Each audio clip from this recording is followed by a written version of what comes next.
One of the amazing features of the S-Series drive is its PID control capability. In systems where we need to keep a physical quantity, like pressure or temperature, at a constant value, we use the PID control feature. PID control works in such a way that if our feedback value is equal to or greater than the set point value we've defined, the drive doesn't show any reaction. But as soon as the feedback value drops below the set point, the drive starts operating. It addresses this difference through the three factors P, I, and D to quickly act and bring this difference to zero. Let's go over how to set the PID control parameters on the S-Series drive together. To activate the PID control feature, you need to follow these steps. First, you need to enable the PID parameters in the drive. To do this, enter the AP group and set parameter number 1 to 2 so that the PID parameter is activated for us. In the second step, you need to tell the drive how you want to set the set point. Enter parameter number 20, set AP20 to 0, which means we want to set the set point via the keypad. In the next step, you need to set your set point value. For this, enter parameter AP19 and set your set point value there. By default, we set it to 30. In the next step, you need to specify the type of feedback via parameter AP21, meaning you tell the drive whether your feedback is current, voltage, or another type. Since our feedback is current, we set parameter AP21 to 3, meaning our feedback is of the current type. In the next step, you need to enter the P value via parameter AP22, the I value via parameter AP23, and the D value via parameter AP24. In the next step, you need to set the upper frequency limit for the drive in PID mode. For this, use parameter AP29 for the upper frequency limit and parameter APC for the lower frequency limit in PID mode. Using parameter AP38, set the sleep frequency, and with parameter AP37, set the sleep delay time. Let me briefly explain sleep and wake up for you.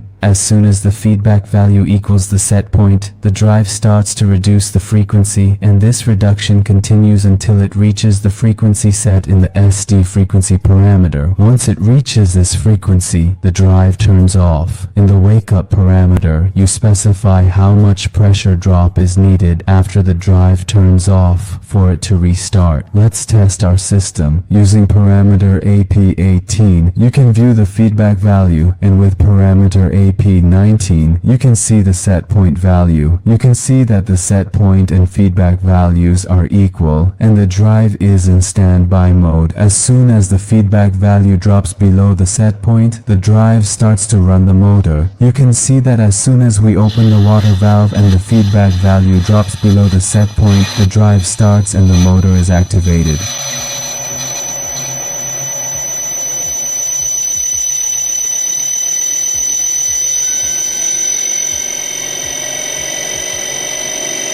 And the drive continually tries to make our feedback value precisely equal to our set point value.